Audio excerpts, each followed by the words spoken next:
2025 May മാസം 8-ാം തീയതി വത്തിക്കാനിലെ പ്രാദേശിക സമയം വൈകിട്ട് 6 മണി കഴിഞ്ഞ് ഏകദേശം ഒരു 7 മിനിറ്റ്. ചരിത്രത്തിൽ പുതിയൊരു അധ്യായം കുറിക്കപ്പെട്ട ഒരു നിമിഷമായിരുന്നു അത്. വിശ്വാസികളുടെ, ലോകമെമ്പാടുമുള്ള ദശലക്ഷക്കണക്കിന് വരുന്ന വിശ്വാസികളുടെ ദിവസങ്ങൾ നീണ്ട പ്രാർത്ഥനയ്ക്ക് ഉത്തരമായി കത്തോലിക്ക സഭയ്ക്ക് മാർപ്പാപ്പയെ ലഭിക്കുന്നു.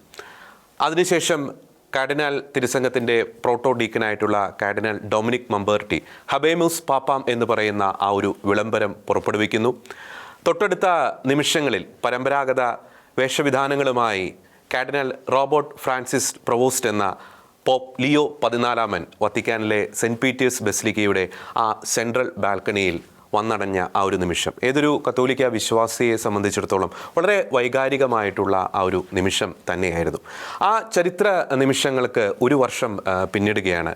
ലിയോ 14 മാർപ്പാപ്പയുടെ കഴിഞ്ഞ ഒരു വർഷത്തെ പരമാചാര്യ കാലഘട്ടം സഭയിലും ലോകത്തിലും കൊണ്ടുവന്ന മാറ്റങ്ങൾ എന്തൊക്കെ, തുടർന്നുള്ള അദ്ദേഹത്തിൻ്റെ പരമാചാര്യ കാലഘട്ടത്തെക്കുറിച്ചുള്ള പ്രതീക്ഷകൾ എന്തൊക്കെ, ഈ വിഷയങ്ങളെക്കുറിച്ചുള്ള വ്യക്തമായിട്ടുള്ള ഉത്തരങ്ങളും വിശകലനങ്ങളുമായി ഇന്ന് നമ്മോടൊപ്പമുള്ളത് സീറോ മലബാർ സഭ PRO ഫാദർ ഡോക്ടർ ടോം ഒലിക്കരോട്ടച്ചനാണ്. ഈ ഒരു പ്രത്യേക പ്രോഗ്രാമിലേക്ക് എല്ലാ പ്രിയപ്പെട്ട പ്രേക്ഷകരെയും ഒപ്പം തന്നെ അച്ഛനെയും ഒത്തിരി സ്നേഹത്തോടെ സ്വാഗതം ചെയ്യുകയാണ്. അച്ഛാ, വളരെ ചരിത്ര നിമിഷങ്ങൾ തന്നെയാണ്. എനിക്ക് തോന്നുന്നു ഒരു വർഷം മുമ്പ് നമ്മൾ ഒരുമിച്ചാണ് ആ ഒരു തത്സമയ സംപ്രേഷണത്തിലൂടെ ലോകത്തെ ആ ഒരു ചരിത്ര നിമിഷം അറിയിക്കുവാനുള്ളൊരു ഭാഗ്യം ലഭിക്കുവാൻ ഇടയായത്. നമ്മൾ കഴിഞ്ഞ ഒരു വർഷത്തെ പാപ്പയുടെ, ലിയോ 14 മാർപ്പാപ്പയുടെ ആ പരമാചാര്യ കാലഘട്ടത്തെ വിലയിരുത്തുമ്പോൾ ആദ്യമേ തന്നെ ഈ ആധുനിക കാലഘട്ടത്തിൽ നിരവധി വെല്ലുവിളികൾ സഭ നേരിടുന്നുണ്ട്. അപ്പോൾ ആ വെല്ലുവിളികളെ തരണം ചെയ്ത് അതിജീവിച്ച് മുന്നോട്ട് പോകുവാൻ പാപ്പയുടെ ഈ പരമാചാര്യ കാലഘട്ടം എത്രത്തോളം ഒരു ഉത്തേജനം സഭയ്ക്ക് പകർന്ന് നൽകിയിട്ടുണ്ട്? ആദ്യമായിട്ട് തന്നെ കാർഡിനൽ റോബർട്ട് ഫ്രാൻസിസ് പ്രൊവോസ്റ്റ് എന്ന വ്യക്തി മാധ്യമ ശ്രദ്ധയിലൊന്നും ആ കാലഘട്ടങ്ങളിൽ മാർപ്പാപ്പയായിട്ട് പേര് സജസ്റ്റ് ചെയ്തിരുന്ന ഒരിടത്തും സങ്കല്പിക്കപ്പെടാതെ ഇരുന്ന ഒരാളാണ്. എന്ന് പറഞ്ഞാൽ മാധ്യമ ശ്രദ്ധയിൽ നിന്ന് ദൈവം വളരെ അത്ഭുതകരമായിട്ട് അദ്ദേഹത്തെ മറച്ചു പിടിച്ചു എന്ന് വേണമെങ്കിൽ പറയാം. ഇംഗ്ലീഷിൽ ഇങ്ങനെ ഒരു ചൊല്ലുണ്ട്, one who enters into the conclave as a pope returns as a cardinal. അപ്പോൾ ഈ കോൺക്ലേവിലേക്ക് മാർപ്പാപ്പയാകുമെന്നുള്ള പൊതുജനത്തിന്റെ അഭിപ്രായങ്ങളോടെ പ്രവേശിക്കുന്ന ആൾ ഒരു കർദിനാളായി തന്നെ തിരിച്ചു പോരും എന്നുള്ളതാണ്. എന്നാൽ ഇവിടെ മനുഷ്യന്റെ കണക്കൂട്ടലുകളെല്ലാം തെറ്റിക്കുന്ന വളരെ അസാധാരണമായ ഒരു തെരഞ്ഞെടുപ്പ് നടക്കുകയാണ്. എന്നാൽ അദ്ദേഹം നമ്മൾ കണ്ടെത്താനോ ചർച്ച ചെയ്യാനോ സാധ്യത കൽപ്പിക്കാനോ ഒക്കെയുള്ള ആളുകളുടെ പട്ടികയിൽ മുൻഗണനയിൽ ഇല്ലായിരുന്നെങ്കിലും അദ്ദേഹം ഒട്ടും അപ്രസക്തനായിരുന്നില്ല എന്നുള്ളതാണ് ഇതിനകത്തെ വളരെ ശ്രദ്ധേയമായ കാര്യം. ലോകമെമ്പാടുമുള്ള മെത്രാന്മാരെ തെരഞ്ഞെടുക്കുന്നതിന് സവിശേഷമായി അധികാരമുള്ള ചുമതലയുള്ള തിരുസംഘത്തിന്റെ പ്രീഫെക്റ്റായിട്ട് അദ്ദേഹം ഫ്രാൻസിസ് മാർപ്പാപ്പയോട് ചേർന്ന് വളരെ സ്തുത്യർഹമായ ശുശ്രൂഷ ചെയ്തു വരുന്ന ഒരു സ്ഥാനത്തിരിക്കുന്ന വ്യക്തിയായിരുന്നു. ഇനി മാർപ്പാപ്പയായിട്ടുള്ള അദ്ദേഹത്തിന്റെ തിരഞ്ഞെടുപ്പും അദ്ദേഹത്തിന്റെ ആദ്യത്തെ പ്രസംഗം മുതലുള്ള കാര്യങ്ങളെല്ലാം ഈ കാലഘട്ടത്തിൽ ചേരുന്ന ഒരാളാണ് ലിയോ 14 പാപ്പ എന്നുള്ളത് വളരെ കൃത്യമായി അടയാളപ്പെടുത്തുകയാണ്. അതിലേറ്റവും പ്രധാനപ്പെട്ടത് അദ്ദേഹം ഒരു മിഷണറി അല്ലെങ്കിൽ പ്രേക്ഷിത ആഭിമുഖ്യമുള്ള ആളായിരുന്നു, അനുഭവ പരിജ്ഞാനമുള്ള ആളായിരുന്നു എന്നാണ്. അമേരിക്കൻ പൗരനായിരുന്ന അദ്ദേഹം പെറു എന്ന് പറയുന്ന ദരിദ്ര രാജ്യത്തിലെ ചിക്കളായ രൂപതയുടെ മെത്രാനായി ദീർഘകാലം സേവനം ചെയ്യുന്നു. ചേരികളിലെ ദരിദ്രരായ മനുഷ്യരുടെ ഒപ്പം അദ്ദേഹം ജീവിക്കുന്നു, അവരുടെ ഉന്നമനത്തിന് വേണ്ടി ജീവിക്കുന്നു, അവർക്കിടയിൽ സുവിശേഷം പറയുകയും അത് ജീവിക്കുകയും ചെയ്തുകൊണ്ടേയിരിക്കുന്നു. ഈ കാലഘട്ടത്തിലെ സഭയ്ക്ക് ഉണ്ടാവേണ്ട ഏറ്റവും വലിയ ഒരു ആഭിമുഖ്യത്തിന്റെ തെളിവാണ്. ഇവിടെ ലിയോ 14 മാർപ്പാപ്പ അദ്ദേഹത്തിന്റെ ആ ഒരു മിഷണറി ദൗത്യത്തെക്കുറിച്ച് അദ്ദേഹം പറയുന്നത് ഇങ്ങനെയാണ്: I consider myself a missionary. My vocation like that of every Christian is to be a missionary, to proclaim the gospel wherever one is. അപ്പോൾ എവിടെ ആയിരിക്കുന്നു അവിടെ സുവിശേഷം പറയാനുള്ളതാണ് ഈ ക്രിസ്തീയ വിളി എന്ന് അദ്ദേഹം അസന്നിഗ്ധമായി പ്രഖ്യാപിക്കുകയാണ്. അതുകൊണ്ടാണ് ഈ ഒരു കൊല്ലത്തിനിടയിൽ മാർപ്പാപ്പ പല പ്രാവശ്യം പറഞ്ഞിട്ടുള്ള ഒരു കാര്യമുണ്ട്: സുവിശേഷം പറയുക എന്നുള്ളതാണ് ദൈവം എന്നെ ഏൽപ്പിച്ച പരമപ്രധാനമായ കാര്യം. ലോകത്തിന്റെ മറ്റു കാര്യങ്ങൾ അനാവശ്യമായി ഇടപെടുക എന്നുള്ളതല്ല, സുവിശേഷം എല്ലായ്പ്പോഴും പ്രസംഗിക്കുക എന്നുള്ളതാണ്. ഈ ഒരു മിഷണറി ആഭിമുഖ്യം തീർച്ചയായിട്ടും ആധുനിക കാലത്തെ സഭയെ പരിപോഷിപ്പിക്കുന്നതിൽ വലിയ സ്ഥാനം വഹിച്ചിട്ടുണ്ട്. ഇനി അദ്ദേഹം തെരഞ്ഞെടുത്ത പേര് തന്നെ, അദ്ദേഹം ലെയോ എന്നുള്ള പേരാണ് തെരഞ്ഞെടുക്കുന്നത്. ലെയോൺ എന്നുള്ള വാക്കിന്റെ അർത്ഥം സിംഹം എന്നാണ്. അതെ. അപ്പോൾ ചരിത്രത്തിൽ 14ഓളം മാർപ്പാപ്പമാർ ലെയോ എന്നുള്ള പേരിൽ അറിയപ്പെടും. AD 450കളിൽ തിരുസഭയെ നയിച്ച മഹാനായ ലെയോ മാർപ്പാപ്പയിൽ തുടങ്ങി ഈ പേരുകാരുണ്ട്. അദ്ദേഹത്തിന്റെ മുൻഗാമി ലെയോ 13-ാമൻ മാർപ്പാപ്പ, അദ്ദേഹത്തിന്റെ റേരും നൊവാരും എന്നുള്ള ചരിത്ര പ്രസിദ്ധമായ സാമൂഹിക സ്വഭാവമുള്ള ചാക്രിക ലേഖനം കൊണ്ട് തന്നെ അദ്ദേഹം വലിയ നിലയിൽ ശ്രദ്ധിക്കപ്പെട്ട വ്യക്തിയാണ്. അപ്പോൾ ലെയോ 14-ാമൻ മാർപ്പാപ്പയെ കുറിച്ച് നമുക്ക് ഇങ്ങനെ പറയാമെന്ന് തോന്നുന്നു. അദ്ദേഹത്തിന്റെ ഒരു വർഷത്തെ പേപ്പസിയിൽ അദ്ദേഹത്തിന്റെ സാമൂഹികമായിട്ടുള്ള വിഷയങ്ങളിൽ വളരെ പ്രോഗ്രസീവ് ആയിട്ടുള്ള ഒരു വ്യക്തിയാണ്. കുടിയേറ്റക്കാരോടും പാവപ്പെട്ടവരോടും അരികിലുള്ള മനുഷ്യരോടുമുള്ള നിലപാടുകളിൽ അദ്ദേഹം വളരെ പ്രോഗ്രസീവ് ആയിട്ടുള്ള ഒരു മനുഷ്യനാണ്. എന്നാൽ വിശ്വാസ വിഷയങ്ങളിൽ വളരെ യാഥാസ്ഥിതികനായിട്ടുള്ള വ്യക്തിയാണ്.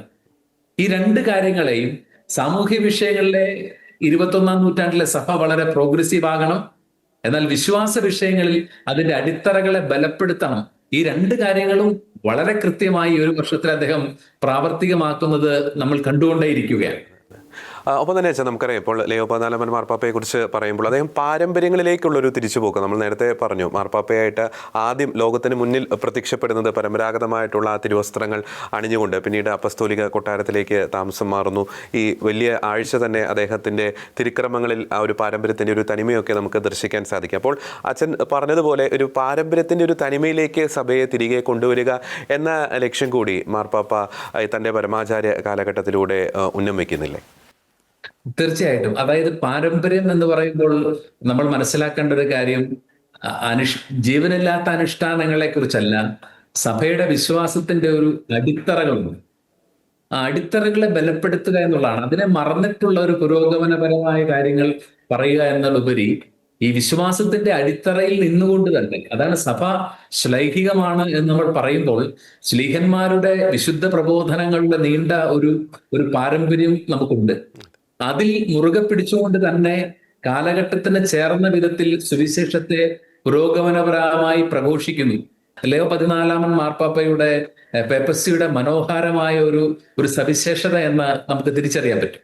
അതിൽ വളരെ പ്രധാനപ്പെട്ട ഒരു കാര്യങ്ങളിൽ അദ്ദേഹം ശ്രദ്ധിച്ച ഒരു കാര്യമാണ്, മാർപ്പാപ്പമാർ നൂറ്റാണ്ടുകളായി അവർ ഔദ്യോഗികമായി ധരിക്കുന്ന ചുവന്ന ആ ഒരു മേൽവസ്ത്രമുണ്ട്, മൊസാത്ത എന്നുള്ള വസ്ത്രമുണ്ട്.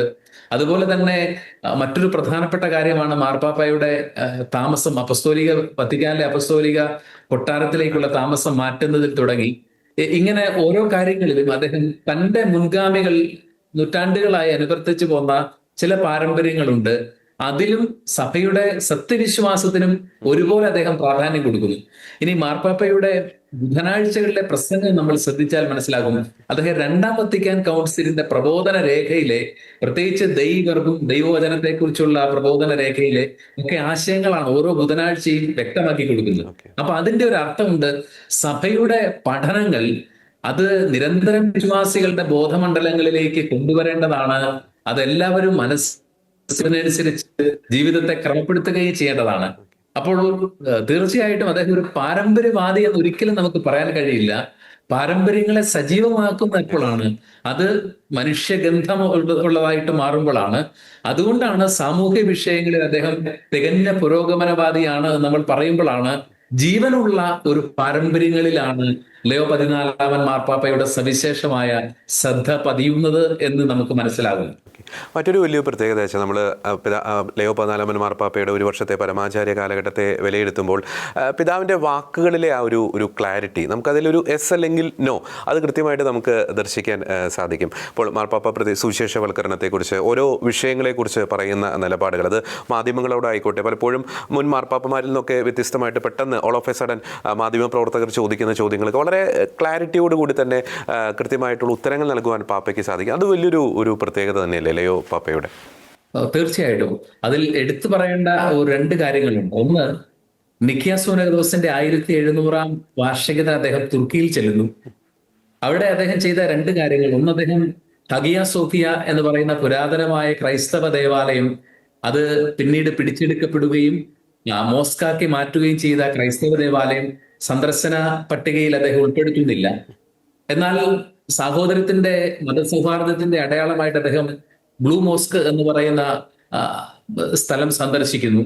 അവിടെ അദ്ദേഹം പ്രാർത്ഥിക്കാനുള്ള ക്ഷണത്തെ അദ്ദേഹം ദാറ്റ്സ് ഓക്കെ എന്ന വാക്കിൽ അത് ആ ക്ഷണത്തെ അദ്ദേഹം സ്വീകരിക്കുകയും എന്നാൽ അതോടൊപ്പം തന്നെ പ്രാർത്ഥിക്കുന്നില്ല അവിടെ. അതെ. എന്തുകൊണ്ടാണ് പ്രാർത്ഥിക്കാത്തതെന്ന ചോദ്യത്തിന് അദ്ദേഹത്തിന്റെ ക്ലാരിറ്റി ഉള്ള ഉത്തരം എങ്ങനെയാണ്? ഞാൻ എല്ലായിടത്തും എല്ലാ സമയവും പ്രാർത്ഥനയിലാണ്, ഈ സമയത്തും ഞാൻ പ്രാർത്ഥിച്ചുകൊണ്ടേയിരിക്കുന്നു. എന്നാൽ എപ്പോഴെങ്കിലും വളരെ പ്രത്യേകമായിട്ട് പ്രാർത്ഥിക്കണമെങ്കിൽ പരിശുദ്ധ കുർബാനയുടെ സജീവ സാന്നിധ്യമുള്ള കത്തോലിക്ക ദേവാലയമാണ് ഞാൻ അതിന് ഇഷ്ടപ്പെടുന്നത്. Yes. അപ്പൊ നമ്മൾ ചിന്തിക്കേണ്ട കാര്യം, വിവാദങ്ങളില്ല, അതിനെ വളച്ചൊടിക്കാനായിട്ട് ആർക്കും അതിലൊന്നുമില്ല, എന്നാൽ അതൊരു ധ്രുവീകരണത്തിന്റെ വിഷയമാവുന്നില്ല. എന്നാൽ വളരെ ക്ലാരിറ്റിയോടെ ഈ കാലഘട്ടത്തിലെ വിശ്വാസികൾക്കൊക്കെയും മാതൃകാപരമാവുന്ന രീതിയിൽ എത്ര ക്ലാരിറ്റിയോടെയാണ് പ്രാർത്ഥനയെ അദ്ദേഹം നിർവചിക്കുന്നത്. അതോടൊപ്പം തന്നെ കൂട്ടായ്മയിലുള്ള കുർബാനയുടെ മുമ്പിലുള്ള കൂട്ടായ്മയിലുള്ള സഭയുടെ ഈ പ്രാർത്ഥനാ ജീവിതത്തെ അദ്ദേഹം വ്യക്തമാക്കുന്നത് എന്നുള്ളതാണ് അവിടെ നമ്മൾ വായിച്ചെടുക്കേണ്ടത്. അതെ. ഇനി രണ്ടാമത്തെ കാര്യം, ട്രംപുമായിട്ടുള്ള ഈ അടുത്ത കാലഘട്ടങ്ങളിലുള്ള അദ്ദേഹത്തിന്റെ സംഭാഷണങ്ങൾ വന്നല്ലോ. അവിടെയും ലിയോ 14 മാർപ്പാപ്പ എപ്പോഴും വിവാദങ്ങളിൽ നിന്നോ മാധ്യമ ശ്രദ്ധയിൽ നിന്നോ ഒക്കെ വളരെ കൃത്യമായി മാറി നടക്കുന്ന ആളാണ്. മാധ്യമ ശ്രദ്ധ ആകർഷിക്കുന്ന ഒരു കാര്യങ്ങളും അദ്ദേഹം പറയാതിരിക്കുകയും അതുപോലെ തന്നെ തന്റെ വാക്കുകൾ ഒരു ധ്രുവീകരണത്തിന്റെ വിഷയമാകാൻ പാടില്ല എന്ന് നിർബന്ധ ബുദ്ധി സൂക്ഷിക്കുകയും ചെയ്യുന്ന ഒരാളാണ്. പക്ഷെ വളരെ ക്ലാരിറ്റിയോട് കൃത്യതയോടെ അദ്ദേഹം അവിടെ പറയുന്ന ഒരു കാര്യമുണ്ട്, ഞാനൊരു രാഷ്ട്രീയക്കാരനല്ല, ഒരു സുവിശേഷ പ്രസംഗകനാണ്, സുവിശേഷകനാണ്. അതെ. സുവിശേഷത്തെ കുറിച്ച് ഞാൻ നിരന്തരം സംസാരിച്ചുകൊണ്ടിരിക്കും, അതിലെനിക്ക് യാതൊരു ഭയവുമില്ല എന്നാണ് പറയുന്നത്. ഇനി രണ്ട്, അദ്ദേഹം വളരെ കൃത്യമായി പറയുന്നു, ട്രംപിനോട് ഞാനൊരു സംവാദത്തിന് ഇഷ്ടപ്പെടുന്നില്ല. മൂന്നാമത് അദ്ദേഹം പറയുകയാണ്, സുവിശേഷം പറയുന്നതിൽ എനിക്ക് ആരെയും ഭയമില്ല, ഒരു ഭരണകൂടത്തെയും സുവിശേഷം പറയുന്നതിൽ എനിക്ക് ഭയമില്ല. അപ്പോൾ അവിടെയും വിവാദങ്ങളല്ല, തന്റെ നിലപാടുകൾ വളരെ കൃത്യമായി വളരെ കൃത്യതയോടെ അതുപോലെ വ്യക്തതയോടെ അദ്ദേഹം അവതരിപ്പിക്കുകയാണ്. അതുകൊണ്ട് ഈ ഒരു വർഷത്തിൽ നമ്മൾ മനസ്സിലാക്കുകയാണ്, സഭയുടെ പരമാധ്യക്ഷൻ പരമാചാര്യൻ അദ്ദേഹത്തിന്റെ വാക്കുകളിൽ ഒരു ക്ലാരിറ്റി ഉടനീളം നമ്മൾ കാണുന്നു. നിലപാടുണ്ട്, ആ നിലപാടുകൾക്ക് കൃത്യതയും വ്യക്തതയും ഉണ്ട് എന്നുള്ളതാണ് നമ്മളെ ആകർഷിക്കുന്ന ലിയോ 14 മാർപ്പാപ്പയുടെ വ്യക്തിത്വത്തിന്റെ ഒരു സവിശേഷത എന്ന് പറയുന്നത്. ഓക്കെ. ഒപ്പം തന്നെ ലിയോ 14 മാർപ്പാപ്പ നടത്തിയ 2 അപ്പസ്തോലിക യാത്രകൾ, ഇറ്റലിക്ക് പുറത്തേക്ക് നടത്തിയ 2 അപ്പസ്തോലിക യാത്രകൾ, പ്രത്യേകിച്ച് യൂറോപ്പിന് പുറത്തേക്ക്. അപ്പോൾ ആദ്യത്തെ ഒരു രാജ്യം നമുക്കറിയാം തുർക്കി, പിന്നീട് ലെബനോൺ, അതിനുശേഷം ആഫ്രിക്കയിലേക്ക്. നമുക്കറിയാം ഇവിടങ്ങളിലൊക്കെ, ഈ രാജ്യങ്ങളിലൊക്കെ പല രാജ്യങ്ങളിലും ക്രൈസ്തവർ വലിയ രീതിയിലുള്ള ഒരു പീഡനങ്ങളിലൂടെയൊക്കെ കടന്നു പോകും. തുർക്കിയിലൊക്കെ തന്നെയാണ് 1% പോലും ക്രൈസ്തവർ ഇല്ല. അപ്പോൾ പാപ്പ നടത്തിയ ഈ ഒരു അപ്പസ്തോലിക യാത്രകൾ പാപ്പയുടെ അജപാലന ശൈലിയുടെ വലിയൊരു പ്രകടമായിട്ടുള്ള ഒരു പ്രതിഫലനമായിട്ട് നമുക്കിതിനെ കാണാൻ സാധിക്കില്ല. അതായത് ചെറിയൊരു കമ്മ്യൂണിറ്റി ആയിക്കോട്ടെ, അത് ചേർത്ത് പിടിക്കുന്നു, സഭ നിങ്ങളോടൊപ്പം ഉണ്ട്, പ്രത്യേകിച്ച് ആഫ്രിക്കൻ സഭയെ ചേർത്ത് പിടിക്കുന്നു. അപ്പോൾ ആ ഒരു രീതിയിൽ പാപ്പയുടെ ഈ ഒരു അപ്പസ്തോലിക യാത്രകളെ നമുക്ക് വിലയിരുത്താൻ സാധിക്കില്ല. തീർച്ചയായിട്ടും ആദ്യത്തെ അപ്പസ്തോലിക യാത്രയിൽ തുർക്കിയും ലെബനോനും സന്ദർശിക്കുന്നു. അവിടെയുള്ള പീഡിത സഭയെ അദ്ദേഹം ശക്തിപ്പെടുത്തുന്നു. മതങ്ങൾ തമ്മിലുള്ള സൗഹാർദ്ദത്തെക്കുറിച്ച് അദ്ദേഹം കൃത്യമായ സന്ദേശം കൊടുക്കുന്നു. ഇനി രണ്ടാമത്തെ യാത്ര ആഫ്രിക്കയിലേക്ക് തിരഞ്ഞെടുക്കുന്നു എന്ന് പറയുമ്പോൾ അദ്ദേഹം ഒരുപക്ഷെ പാർശ്വവൽക്കരിക്കപ്പെട്ട ഒരു സമൂഹത്തിലേക്ക് തൻ്റെ സമാധാനത്തിന്റെ ദൗത്യവുമായിട്ട് അദ്ദേഹം കടന്നു ചെല്ലുകയാണ്. കടന്നു ചെന്ന രാജ്യങ്ങൾ വളരെ പ്രധാനപ്പെട്ടതാണ്. അദ്ദേഹം ആദ്യം അൾജീരിയയിൽ ചെല്ലുന്നു, കാമറൂണിൽ ചെല്ലുന്നു, അങ്കോളയിൽ ചെല്ലുന്നു, ഇക്വറ്റോറിയൽ ഗിനിയ, ഇങ്ങനെയുള്ള രാജ്യങ്ങളിൽ. ഇതിൽ പലതും ക്രൈസ്തവർ വളരെ മൈനോറിറ്റി ആയിട്ടുള്ള ന്യൂനപക്ഷമായിട്ടുള്ള രാജ്യങ്ങളിലേക്ക് കടന്നു ചെല്ലുകയും.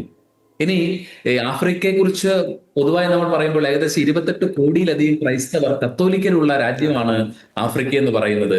ഒരുപക്ഷെ നാളത്തെ സഭയുടെ ഭാവി നിർണ്ണയിക്കുന്നതിൽ വലിയൊരു പ്രാധാന്യവും പ്രസക്തിയുമുണ്ട് ആഫ്രിക്കൻ വൻകരയ്ക്കും അവിടെയുള്ള കത്തോലിക്ക സഭയ്ക്കും. അപ്പോൾ അങ്ങനെയുള്ള ആ ഒരു സഭയെ, അവിടെയുള്ള ആളുകളെ സന്ദർശിക്കാൻ മാർപ്പാപ്പ വളരെ ശ്രദ്ധിക്കുന്നു എന്നുള്ളതാണ് ഇവിടെയുള്ള സവിശേഷത.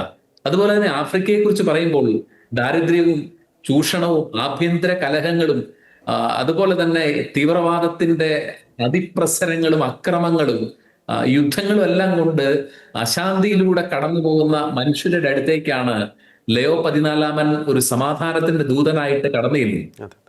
അദ്ദേഹം അവിടെ പറയുന്നത് സമാധാനത്തെക്കുറിച്ച് അദ്ദേഹം സംസാരിക്കുന്നു. നമ്മൾ ഓർക്കണം, ഈ യഥാർത്ഥത്തിൽ മാർപ്പാപ്പ ഈ ആഭ്യന്തര സംഘർഷം കൊണ്ടും കലഹങ്ങൾ കൊണ്ടും അതുപോലെ തന്നെ തീവ്രവാദികളുടെ ആക്രമണങ്ങൾ കൊണ്ടും സമാധാനം നഷ്ടപ്പെട്ട ഒരു സ്ഥലത്ത് നിന്നാണ് ലോക സമാധാനത്തെക്കുറിച്ച് പറയുന്നത്. അത് മാധ്യമങ്ങൾ വളച്ചൊടിച്ചതുപോലെ അത് ട്രംപിനെതിരെ ആവണമെന്നില്ല.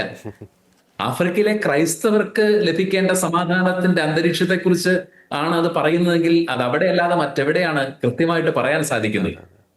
അപ്പോൾ അദ്ദേഹം അവിടെ സമാധാനത്തെക്കുറിച്ച് പറയുന്നു, ചൂഷണങ്ങൾ അവസാനിക്കേണ്ടതിനെ കുറിച്ച് പറയുന്നു, ദുർബലരായ ഒരു സമൂഹത്തിന് കൊടുക്കേണ്ട ഏറ്റവും സഭയുടെ ഒരു പിന്തുണയായിട്ട്, ഒരുപക്ഷെ പാർശ്വവൽക്കരിക്കപ്പെട്ട ഒരു മനുഷ്യർക്ക് കൊടുക്കുന്ന പിന്തുണയായിട്ട് വേണം മാർപ്പാപ്പയുടെ ഈ സന്ദർശനത്തെ കുറിച്ച്. അതുപോലെ തന്നെ അദ്ദേഹം മതങ്ങൾ തമ്മിലുള്ള സഹവർത്തിത്വത്തെ കുറിച്ച് പറയുകയാണ്. ഈസിസും ബൊക്കോ ഹറാമും അതുപോലെ തന്നെ ഫുലാനി പോലെയുള്ള തീവ്രവാദ ഗ്രൂപ്പുകൾ നിരന്തരം ദിവസം തോറും നൂറുകണക്കിന് ക്രൈസ്തവരെ വേട്ടയാടുകയും കൊലപ്പെടുത്തുകയും ചെയ്യുന്ന ആഫ്രിക്കയുടെ മണ്ണിൽ നിന്നാണ് അദ്ദേഹം സമാധാനത്തെക്കുറിച്ച് പറയുന്നു. മതങ്ങൾ പരസ്പരം വെറുക്കേണ്ടതല്ലെന്നുള്ള കാലികമായ ആശയം പറയുന്നു. കുടിയേറ്റത്തെക്കുറിച്ചും കാലാവസ്ഥ വ്യതിയാനത്തെക്കുറിച്ചും അദ്ദേഹം സംസാരിക്കുന്നു. അപ്പോൾ ഏറ്റവും ദുർബലരായിട്ടുള്ള ഒരു ജനതയ്ക്ക് അവരെ ചേർത്ത് പിടിക്കുന്ന ഒരു വലിയ അടയാളമായിട്ടാണ് മാർപ്പാപ്പയുടെ അദ്ദേഹം നടത്തിയ 2 അപ്പസ്തോലിക യാത്രകളും നമ്മൾ മനസ്സിലാക്കേണ്ടത് എന്നുള്ളതാണ് യാഥാർത്ഥ്യം. ലയോ 14 മാർപ്പാപ്പ നമുക്കറിയാം അഗസ്റ്റീനിയൻ സന്യാസ സമൂഹാംഗമാണ്. പലപ്പോഴും മാർപ്പാപ്പ തൻ്റെ പ്രസംഗങ്ങളിൽ സെൻറ്റ് അഗസ്റ്റിനെ കോട്ട് ചെയ്യാറുണ്ട്, സെൻറ്റ് അഗസ്റ്റിൻ്റെ ജീവിതത്തെക്കുറിച്ച് സൂചിപ്പിക്കാറുണ്ട്. അപ്പോൾ ഈ അഗസ്റ്റീനിയൻ സ്പിരിച്വാലിറ്റി അദ്ദേഹത്തിൻ്റെ ഈ ഒരു പരമാചാര്യ കാലഘട്ടത്തിലെ ഒരു ഭരണ നിർവഹണത്തിൽ, നമുക്കറിയാം കമ്മ്യൂണിറ്റി ലൈഫിനൊക്കെ പേര് കേട്ടതാണ് അഗസ്റ്റീനിയൻ സഭയൊക്കെ, അത് എത്രത്തോളം അദ്ദേഹത്തിൻ്റെ ഈ ഒരു ഭരണ കാലയളവിൽ ആത്മീയമായും ഭൗതികമായും സ്വാധീനം ചെലുത്തിയിട്ടുണ്ട്? കാർഡിനൽ റോബർട്ട് ഫ്രാൻസിസ് പ്രെവോസ്റ്റ്, അദ്ദേഹം ലയോ 14 മാർപ്പാപ്പയായ ആ ദിവസം മുതൽ ഇന്ന് വരെ എടുത്താൽ അനേക തവണ തന്റെ അഗസ്റ്റീനിയൻ വേരുകൾ അദ്ദേഹം പരാമർശിക്കുന്നുണ്ട്. അദ്ദേഹത്തിന്റെ ആപ്തവാക്യം തന്നെ ഇൻ ഇല്ലോ ഊണോ ഊണും in him we are one. അഗസ്റ്റിന്റെ വിഖ്യാതമായ ഒരു പ്രസംഗത്തിൽ നിന്നുള്ള സുവിശേഷ വ്യാഖ്യാനത്തിൽ നിന്നുള്ള വാചകമാണ്, മിശിഹായിൽ നാം എല്ലാം ഒന്നാണ്. അപ്പോൾ അദ്ദേഹം ആ ഒരു അഗസ്റ്റീനിയൻ സ്പിരിച്വാലിറ്റിയിൽ സഭയെ ഒന്നായി മിശിഹായിൽ ഒരുമിക്കുന്ന ഒരു കൂട്ടായ്മയുടെ ഒരു ആധ്യാത്മികതയ്ക്ക് പ്രാധാന്യം കൊടുത്തുകൊണ്ടാണ് അദ്ദേഹത്തിന്റെ ആപ്തവാക്യം തന്നെ എടുക്കുന്നത്. ഇനി അദ്ദേഹം നടത്തിയിട്ടുള്ള മറ്റൊരു പ്രധാനപ്പെട്ട കാര്യം, സഭയെയും അതുപോലെ തന്നെ വൈദികരെയും ഒക്കെ കുറിച്ച് മാർപ്പാപ്പയുടെ ഒരു അഗസ്റ്റീനിയൻ കാഴ്ചപ്പാടെന്ന് പറഞ്ഞാൽ we are a community of disciples, ശിഷ്യരുടെ സമൂഹമാണ്, അല്ലാതെ ഇതൊരു ബ്യൂറോക്രസി ഓഫ് ഇൻസ്റ്റിറ്റ്യൂഷൻ. സഭ എന്ന് പറഞ്ഞാൽ സ്ഥാപനങ്ങളുടെ ഒരു ഭരണക്രമം അല്ല എന്നുള്ള അഗസ്റ്റീനിയൻ ചിന്ത അദ്ദേഹം വളരെ കൃത്യമായി പിന്തുടരുന്നുണ്ട്. ശിഷ്യരുടെ സമൂഹമാണ്, ആ സമൂഹത്തിന്റെ കൂട്ടായ്മയും അവിടെയുള്ള ഒരു ഐക്യബോധവും സഹകരണവും സ്നേഹവും പരമപ്രധാനമാണ് എന്നുള്ളതാണ്. അതുപോലെ തന്നെ മാർപ്പാപ്പ ഈ അഗസ്റ്റീൻ ചിന്തയിൽ നിന്നുകൊണ്ട് കൃത്യമായി പറയാണ്, അതോറിറ്റി എന്ന് പറയുന്നത് സഭയിലുള്ളത് എന്താണ്? ഒരു co-responsibility of building up the church. സഭയെ പണിതുയർത്തുന്നതിൽ വിശ്വാസികൾക്കും സമർപ്പിതർക്കും പുരോഹിതർക്കും ഒരേ ഉത്തരവാദിത്വമുണ്ട്. ഈ ഒരു കോ റെസ്പോൺസിബിലിറ്റി ഒരു അഗസ്റ്റീനിയൻ ആശയമാണ്. അതുപോലെ തന്നെ അദ്ദേഹം പറയുന്ന അധികാരത്തെക്കുറിച്ച്, authority as a service of love, സ്നേഹത്തിന്റെ ശുശ്രൂഷയാണ് അതോറിറ്റി എന്നുള്ളതാണ് അഗസ്റ്റീനിയൻ കാഴ്ചപ്പാട്. അദ്ദേഹം വളരെ കൃത്യമായി പ്രാവർത്തികമാക്കുന്നുണ്ട് എന്നുള്ളതാണ് യാഥാർത്ഥ്യം. അപ്പോൾ അതിന്റെ തെളിവാണ് ഈ ഒരു കൂടിയാലോചനയുള്ള സഭ. അതുകൊണ്ടാണ് അദ്ദേഹം കർദിനാളന്മാരുടെ അസാധാരണ കൺസിസ്റ്ററി ഒരു തവണ വിളിച്ചു ചേർത്തു. അടുത്തത് വീണ്ടും ഈ ജൂണിൽ അദ്ദേഹം വിളിച്ചു ചേർക്കാൻ ഉദ്ദേശിക്കുന്നു. അപ്പോൾ ഇവിടെയെല്ലാം ഒരു സിനഡൽ സ്വഭാവം ഉള്ള സഭ എന്ന് പറഞ്ഞാൽ അത് ശ്രവണമുണ്ട്, എല്ലാ മേഖലയിലുള്ള അഭിപ്രായങ്ങൾ അറിയുന്നുണ്ട്. അങ്ങനെ പരസ്പരം കൂടിയാലോചിക്കുകയും കൂട്ടുത്തരവാദിത്വം പുലർത്തുകയും ചെയ്യുന്ന ഒരു സഭ, ഇതെല്ലാം അദ്ദേഹത്തിന്റെ ഒരു അഗസ്റ്റീനിയൻ സ്പിരിച്വാലിറ്റിയാണ്. ഇനി അദ്ദേഹത്തിന്റെ സന്ദർശനത്തിൽ അദ്ദേഹം അൾജീരിയയിൽ ചെല്ലുമ്പോൾ അദ്ദേഹം ആദ്യം സന്ദർശിക്കുന്നത് മഹാനായ വിശുദ്ധ അഗസ്റ്റീനോസിന്റെ ഹിപ്പോയിലെ മെത്രാനായിരുന്ന അദ്ദേഹത്തിന്റെ ആശ്രമം സന്ദർശിക്കുന്നുണ്ട്. അപ്പോൾ ആദ്യം മുതൽ ഈ നിമിഷം വരെ അഗസ്റ്റീനിയൻ വേരുകളെയും ആധ്യാത്മികതയെയും ചിന്തകളെ, ഉന്നതമായ ചിന്തകളെയും സഭാദർശനത്തെയും മുറുകെ പിടിക്കുന്നുണ്ട് എന്നുള്ളതാണ് യാഥാർത്ഥ്യം. അവസാനമായിട്ട് വെച്ചാൽ നമുക്കറിയാം ഇനി വരും നാളുകൾ എന്ന് പറയുന്നത് വളരെയധികം ഒരു സംഘർഷഭരിതമാകാനുള്ള സാധ്യതയുണ്ട്. രാജ്യങ്ങൾ തമ്മിലുള്ള യുദ്ധം, സംഘർഷങ്ങൾ അതൊക്കെ വളരെയധികം വർദ്ധിക്കാൻ സാധ്യതയുണ്ട്. ഇപ്പോൾ സഭയ്ക്കുള്ളിൽ തന്നെയാണെങ്കിൽ പലപ്പോഴും പുറമേ നിന്നും ഈ തിന്മയെ നന്മയെ അവതരിപ്പിക്കുന്ന രീതിയിലുള്ള കാര്യങ്ങൾ, ഈ സാങ്കേതിക വിദ്യ, AI പോലുള്ള കാര്യങ്ങൾ, വിശ്വാസത്യാഗം, നിരീശ്വരവാദം, അതൊക്കെ പ്രത്യേകിച്ച് യുവജനങ്ങളെയൊക്കെ വിശ്വാസത്തിൽ നിന്ന് സഭയിൽ നിന്നും അകറ്റാനുള്ള നിരവധി സാഹചര്യങ്ങൾ ഇനി ഉരുത്തിരിയാനുള്ള ഒരു സാധ്യത നമ്മുടെ മുമ്പിലുണ്ട്. ആ ഒരു സാഹചര്യം പശ്ചാത്തലം വെച്ച് നോക്കുമ്പോൾ ലിയോ 14 മാർപ്പാപ്പയുടെ തുടർന്നുള്ള പരമാചാര്യ കാലഘട്ടം സഭയ്ക്ക് എത്രത്തോളം ഒരു നവമായിട്ടുള്ള ഒരു ശുഭ പ്രതീക്ഷ സമ്മാനിക്കുന്നുണ്ട്? നമ്മൾ ഈ ഒരു വർഷത്തെ മാർപ്പാപ്പയുടെ വാക്കുകളെയും അദ്ദേഹത്തിന്റെ നിലപാടുകളെയും പരിശോധിച്ചാൽ അദ്ദേഹം ഒരു ലയോണാണ്, സിംഹമാണ് എന്നുള്ളത് വളരെ കൃത്യമാണ്. ഏത് പ്രതിസന്ധികൾ വന്നാലും ആ നിലപാടുകൾക്ക് അതിന്റെ ക്ലാരിറ്റി ഉണ്ട്. ആശയക്കുഴപ്പങ്ങളില്ലാതെ അദ്ദേഹത്തിന്റെ അഭിപ്രായങ്ങളെ കൃത്യതയോടെ പറയാൻ സാധിക്കുന്നു. ഇനി അദ്ദേഹം ലിയോ 14 എന്ന പേര് സ്വീകരിക്കുമ്പോൾ ലിയോ 13 ഒരു ബന്ധം അവിടെ ആ പേരിലുണ്ടല്ലോ. അത് ചോദിക്കുമ്പോൾ അദ്ദേഹം പറഞ്ഞ ഒരു കാര്യമുണ്ട്. ലിയോ 13 മാർപ്പാപ്പയാണ് തൊഴിലാളികളുടെ അവകാശങ്ങളെയും കടമകളെയും കുറിച്ച് പ്രതിപാദിക്കുന്ന സഭയുടെ സാമൂഹ്യ പ്രബോധനങ്ങളിലെ രത്നമെന്ന് വിശേഷിപ്പിക്കാവുന്ന റേരും നൊവാരും എന്ന ചാക്രിക ലേഖനം എഴുതിയത്. ഇനി ഈ കാലഘട്ടം 21ാം നൂറ്റാണ്ട് നമ്മൾ ആർട്ടിഫിഷ്യൽ ഇന്റലിജൻസ് പോലെയുള്ള സാങ്കേതികതയുടെ അതിപ്രസരവും വളർച്ചയും കണ്ടുകൊണ്ടിരിക്കുകയാണ്. ഇവിടെ ധാർമ്മിക മാനദണ്ഡങ്ങൾ ഇങ്ങനെയുള്ള സാങ്കേതിക വിദ്യയുടെ വിസ്ഫോടനാത്മകമായ വളർച്ചയിൽ പാലിക്കപ്പെടുന്നുണ്ട് എന്ന് ഉറപ്പാക്കണം. അതോടൊപ്പം തന്നെ മനുഷ്യ മഹത്വം മാനിക്കപ്പെടുന്നുണ്ട് ഉറപ്പാക്കണം. സാങ്കേതിക വിദ്യയുടെ അതിപ്രസരത്തിൽ തൊഴിൽ നഷ്ടങ്ങൾ സംഭവിക്കാം. മനുഷ്യർ തന്നെ അരികുവൽക്കരിക്കപ്പെടാനുള്ള സാധ്യതയുണ്ട്. യന്ത്രങ്ങൾ മനുഷ്യരെ ഭരിക്കാനുള്ള ഒരു വിപത്ത് മുമ്പിലുണ്ട്. അപ്പോൾ ഇവിടെയൊക്കെ മനുഷ്യ മഹത്വവും അതുപോലെ തന്നെ തൊഴിലിടങ്ങളിലെ മനുഷ്യന്റെ അന്തസ്സും പാലിക്കപ്പെടണം എന്നുള്ള അവിടെ ഒരു ധാർമ്മിക വിചാരം ഉണ്ടാവണമെന്ന് ഓർമ്മപ്പെടുത്തൽ കൂടെ അദ്ദേഹത്തിന്റെ ഈ ഒരു പേരിന്റെ പിറകിലുണ്ട്.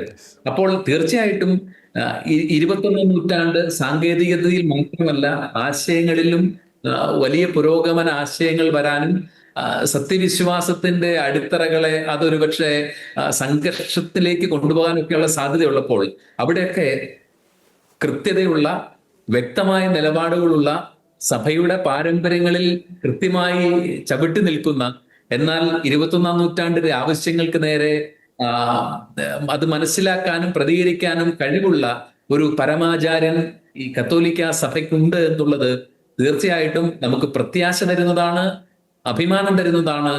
സഭയുടെ ഭാവിയെക്കുറിച്ച് ചിന്തിക്കുമ്പോൾ നമുക്ക് ശുഭസൂചകമാണ് ലിയോ 14 മാർപ്പാപ്പയുടെ ഈ ഒരു വർഷത്തെ പേപ്പസിയും അദ്ദേഹത്തിന്റെ വാക്കുകളും നിലപാടുകളും. തീർച്ചയായിട്ടും വളരെ നന്ദി അയച്ച ലിയോ 14 മാർപ്പാപ്പയെ സഭയ്ക്ക് ഈ ഒരു കാലയളവിൽ സമ്മാനിച്ച കർത്താവിന് നമുക്ക് തീർച്ചയായിട്ടും നന്ദി പറയാം. മാർപ്പാപ്പയുടെ തുടർന്നുള്ള ആ പരമാചാര്യ കാലഘട്ടത്തെ കൂടുതൽ ദൈവം സമൃദ്ധമായിട്ട് അനുഗ്രഹിക്കട്ടെ എന്ന് പ്രാർത്ഥിക്കാം. സഭയെ ധീരതയോടെ, സഭാനൗകിയെ ധീരതയോടെ നയിക്കുവാൻ ഇനിയും കൂടുതൽ ദൈവം ലിയോ പാപ്പയ്ക്ക് ശക്തി പകരട്ടെ എന്ന് പ്രത്യേകം പ്രാർത്ഥിക്കാം. പാപ്പയുടെ പരമാചാര്യ കാലഘട്ടത്തെക്കുറിച്ചുള്ള വളരെ വ്യക്തവും വളരെ ഇൻട്രസ്റ്റിംഗ് ആയിട്ടുള്ള വിശകലനങ്ങൾ പങ്കുവച്ച ഫാദർ ഡോക്ടർ ടോം ഒല്ലിക്കരോട്ടങ്ങയ്ക്ക് നന്ദി.